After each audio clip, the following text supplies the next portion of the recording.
hea muusikasõber.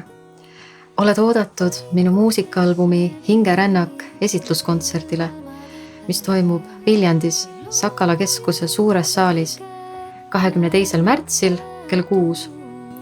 Minuga ühinevad erinevad muusikud üle Eesti. Piletid on müügil Piletilevis või koha peal. Äkki kohtume siis seal?